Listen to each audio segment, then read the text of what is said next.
So hi Katie, my name's Paul and I'm going to be your counsellor. Just before we begin the session today, there's a couple of housekeeping rules I need to discuss with you, and also some other things like confidentiality. Is that okay? Yeah. So first of all, if you need to use the toilet, it's straight through the door there, right to the back, and you'll see it on the left hand side. In the unlikely event there's a fire, if you just go through the patio doors there and we meet in the garden, we'll take a register. Okay? Payments. Payments, I like to be paid one session in advance. Obviously I have quite a heavy schedule, so if somebody doesn't turn up, I would lose out on that. So what I like clients to do is pay one session in advance, and if you can't make it, that's okay, so long as you give me 24 hours notice. And if you give me 24 hours notice, we'll rearrange. Is that okay for you as well? Yeah. That's good. One of the most important things in here is that anything that you say to me is confidential, with the exception if you should disclose anything to do with self-harm, or that you're going to harm yourself, or you're going to harm somebody else.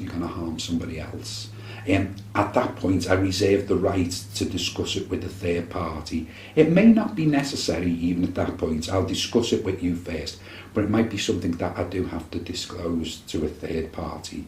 Is that okay? Yeah. Right, yeah, that's good.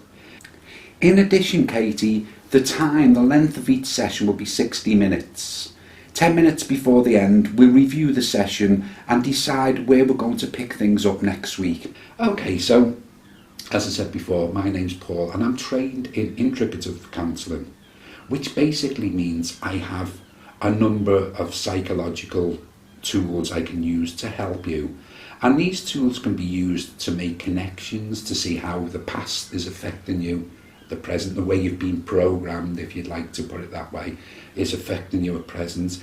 They can be used to have a look how your thoughts become distorted and impede your growth in life. They can be used to enhance your communication skills and your relationships with other people. So I will utilise them. But one thing I'd like to make very clear is I'm not the expert in your life. You're the expert in your life. So I'm here to enable you to maybe see things that you haven't seen before. Is that okay? Yeah. Great stuff. So would you like to tell me why you've come here today, Katie? I've been feeling very anxious. Very anxious, okay. So how does that manifest? Give me a sense of what that feels like for you. I struggle to find the confidence to kind of join in with things and relax, and I watch other people having a good time and I feel like I should be, but I just kind of want to go home because I just feel like I just can't really even now I'm just feeling really anxious. That's good, that's okay. It's not good, but that's okay. And that's given me a sense, I'm picking up on the way you're feeling here. So you find what you're saying to me is that when you're out perhaps and things are going on, things maybe that inwardly you would like to join in with, you feel reticent, you feel that you're holding back, you feel that you're unable to join in. Yeah? Yeah. Yeah, so what do you feel it is? If I was asking you to maybe take yourself there now, what happens inside of you when these events are taking place and you feel this sense of you're unable to join in? What goes on within you? It's kind of this sort of shaky feeling, and it's a lot of overthinking. My mind's racing. So your mind's racing. Physically, does anything happen?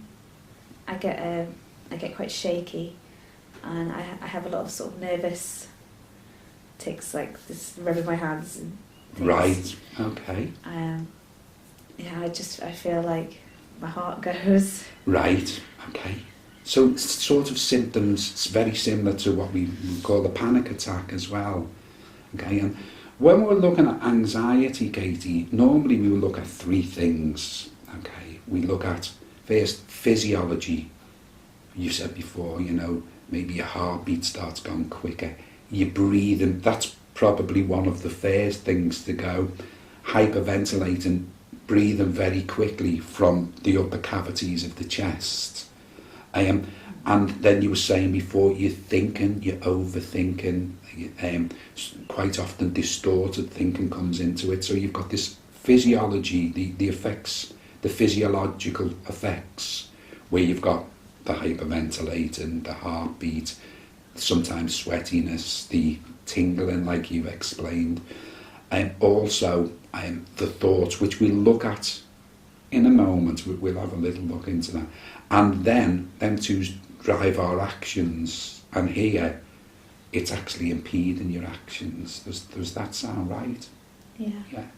So tell me a little bit more about how the anxiety manifests in your life.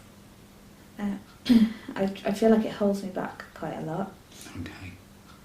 And say for example, just last night it was a friend's birthday, and I was supposed to be meeting her at 10 o'clock, but it took me a lot longer to actually leave the house because I just didn't want to go. Not for any particular reason, but I just felt like something was just holding me back. Okay, can I try push you a little bit there? And just think back to last night when you were leaving. Just maybe close your eyes if you feel that helps, but you don't have to. And just try and get in touch with exactly what was going on with you when you say something was holding you back. I'd like to try and find out specifically what that something is. I can hazard a good guess, but I don't want to do that. Well, I think that I got dressed, and I just looked in the mirror and I just thought, I just don't look nice enough. So the thoughts are actually the thoughts are negative towards your self-image. Is that what you're saying? Yeah. Right. So you were thinking you didn't look nice enough. So there's an idea of what we were talking about before about distorted thoughts, because that's not the truth. So them thoughts are distorted thoughts, which we'll come back to. I just want to try and give you a basic idea of what's going on inside of you, and that's an example, like I say, of the distorted and negative thought patterns as well, that also stunts our growth. Anything else?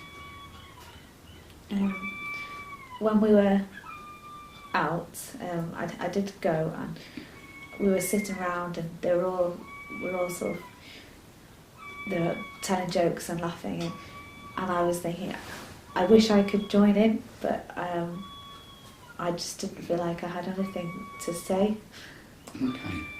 But then I was thinking, if I'm sitting here too quiet, then that's even worse than not joining in. But okay. And has anybody ever expressed that they think, obviously some people by their temperament, which is pretty much hardwired into us, is of a quiet disposition, and there's nothing really wrong with being quiet. Do people actually say to you, do they give you any sort of negative feedback about being quiet? Sometimes people say, "Oh, you're quiet. Is everything okay?" Yeah. Or but then I feel like I'm being too quiet. Should I say something? But then I don't know what to say. So the overthinking starts coming into it. Yeah. That's okay. So what you're saying here, Katie, is basically you've come here with anxiety today, and you're saying that your anxiety impedes your growth and your happiness and your freedom in certain areas of your life, especially when you're out at events or when you're out with a group of friends, maybe Saturday night, whatever, and you feel that you want to join in more, and you feel like you want to participate more. Is it that you want to participate more, or is it that you feel you should participate more? There's a big difference. I wish I had the confidence that everybody else has Okay. to be able to just, talk. I do participate. And my group of friends are lovely. Like, they would never, and they all know, about me. So Yes, yeah. I know that I should feel in a safe environment there, but I just wish that I just had more confidence to.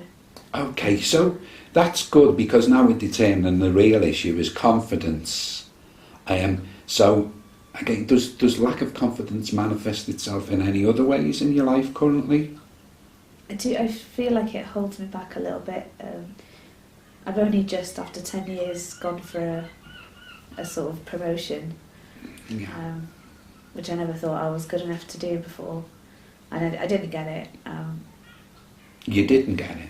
No, I didn't Okay. get it, but it was with a different pub in the same company, so they hired within. But that did lead to me having a conversation with my own boss and to change my contract and stuff. So it was a good thing, but I do feel like that was a big leap for me. Okay, so that's progress. That was progress first of all. Is that what you're saying to me? Yeah, but that's the kind of thing that I would never normally do. Yeah. So what do you think made you do it this time? I don't know, a big leap of faith. Yeah, yeah. So, again, I mean, that for somebody who's felt inhibited in that, you didn't want to do, I won't use the word you can't do them things, but you didn't want to do them things for certain reasons, reasons that are unknown to us at the moment, but I guarantee you there will be reasons for it, which when we delve perhaps into your past, we'll find some connections for that. But then I think also you should congratulate yourself in the sense that you have made some progress in that area. For people who are inhibited in that way, to make that leap of faith that you've just mentioned is a big step. And one of the things in gaining self-confidence is to give ourselves them strokes, to acknowledge that we've made progress, because once we start to acknowledge we've made progress in certain areas, it tends to have a snowball effect. Does that make sense? Yeah. So again, let's just have a look at what we've done so far. You've come in, you've said about your anxiety, right away you identified that there was physiological aspects to this condition that would start you feel inhibited. So them physiological aspects where your heartbeat, what was it in your hands again? You felt like a tingling in your hands? It's why I play with my hands a lot. Oh, you play, Yeah. so alright, so you play with your hands. Maybe that's a way of comforting yourself, perhaps. Also, have you noticed any difference in your breathing at all? That tends to be one of the first things that goes, and that's normally connected with the heart racing as well. Have you noticed any difference in your breathing? Well, I'm not sure. It's different for me anyway, because at the moment I have had a bit of a chest infection. Oh, right, I have okay. asthma anyway, so Yes, my breathing that's is never that good in the first place. Yes, so... But so I sometimes... so there was an incident the other day where I got a text off my mum saying she wanted me to give my cat away to my granny, and just even the thought of it, I mean, I said no, but the thought of it just gave me, I just went from 0 to 100, and I was hyperventilating and crying, and just even the thought. Okay, no, that's quite significant. So you got a text from, and what was the theory behind that? What was the reason behind that for giving your cat away? Yeah, she said that my granny wanted the cat because he's a really nice cat and he's very affectionate, and she would be able to she would have a garden and all that for him. No. But I just didn't understand why she couldn't get a different cat when she had a Yes. So your mum perhaps was looking at the practical aspects of for the cats that's got a garden, whatever. But obviously, animals are like members of the family, and you don't just give them away. So, in a sense, I can see, that there's actual a reason, a logical reason, an emotional reason in this space why you've had such a reaction. So you said you started to hyperventilate, you started to cry. Yeah, I couldn't breathe properly, and I was just crying so much. Yeah. Even though I had said no, and she said it was my choice, but even just like it just hit me like a ton of bricks. Yeah, no, and that must have been awful, that situation. Yeah, because I felt guilty as well, because my granny really wants the cat, but I don't want to give him up. Of course, and I think anybody would understand. Most people wouldn't give. How long have you had the cat? Just as a matter of interest. He's only 6 months old, but I've only had him for 2 months, and I wasn't a cat person before, but ever since I've had him, I don't know. I mean, the people say about therapy cats, don't they? But he's just like my baby. Yeah. No, that's totally understandable. So you did decline, obviously. Yeah, and also for my daughter, she loves that cat. Yeah. I've got to think of her as well. And you said you felt guilty. Yeah. Yeah. Because my granny's really old, and I'd obviously want to make her happy, but she could easily get a different cat. Yes, and that's probably precisely. Sometimes, really, we need to detach emotionally. Sometimes we can answer questions with our heart or our head, and I think in this particular instance, both of them are very pertinent in that emotionally it would be almost like giving a child away, isn't it? Giving one of your pets away, that you've bonded with and you've become very attached to, and it's just something that most people would never even dream of doing. But I think where your nan's concerned, you've got to use your logical side of your brain, and you've got to perhaps move away from the guilt, because there's absolutely no pertinent reason that you should feel guilty. Although I understand as a human being, you do. So if you can use the logical side of your brain, the logical side of your psyche for that, which obviously you have done, that may remove some of the guilt for you, because you have no real logical reason to feel guilty. Does that make sense? Yeah. So you were saying then your anxiety shot up from 0 to 100, and I can see why in that case. I do understand. I mean, if I put myself in that position, I had a dog for many years, for 15 years, and if anybody said to me about giving the dog away, I think I'd have gone pretty much the same as you did. So in that particular instance, maybe it was perhaps more acceptable to have that type of reaction. But where I would like to concentrate on is that we were saying before that we've got the physiological aspects, we've got the cognitive, the thinking aspects to anxiety and how they drive our actions. But you're saying that when you're out with friends and when you're at different events and when you're in the pub and whatever, what I was trying to get at before, do you feel that you want to join in more, or that you have to join in, or you should join in more? Well, a little bit of all of those. Yes, yeah. Because I do want to, I mean, I am part of it anyway. Yeah. But I'd like to just be able to let go a little bit and get out of my own head and just join in. But also the thought of, I want them to see me not as like, weak and timid. I want them to see me the same they see everybody. So you're describing, or your definition, there's like a parallel going on between weak and timid. What makes you say weakness is timidness? Well, I'm like, I'm older than them. Yeah. You know, I'm the oldest one of the whole group. Okay. I'm the most shy, and the sort of, they feel like they have to look after me, and I should be me looking after them, really. Right. Maybe not. Maybe you don't have to look at them just because you're older, but I see where you're coming from. When you say they look after you, tell me more about that.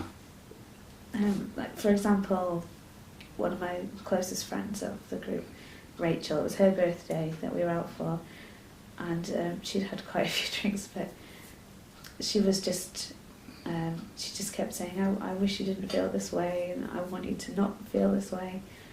And she was just kind of trying to encourage me to join in, and I feel like it was her birthday, she should have been relaxing, but she was just worried about me. And when she was saying, I wish you wouldn't feel this way, what way was she talking about? She said, I wish you didn't have anxiety. Ah, right, okay. Right. Not in a bad way, she was saying it as if, for me, she wanted me to feel better. Okay. So, we've seen the physiological side of things. What happens in your head? You said that your head is, you're in a dialogue, basically, chattering away. What sort of things is it saying? It's saying things like, oh, come on, you need to get a grip, you need to just, you know, stop worrying. Or like, I'm thinking, oh, I've got to keep my coat on, so, you know, because I just don't like what I'm wearing, or, yeah, just all sorts. Okay. So, you're quite self-condemning in many ways.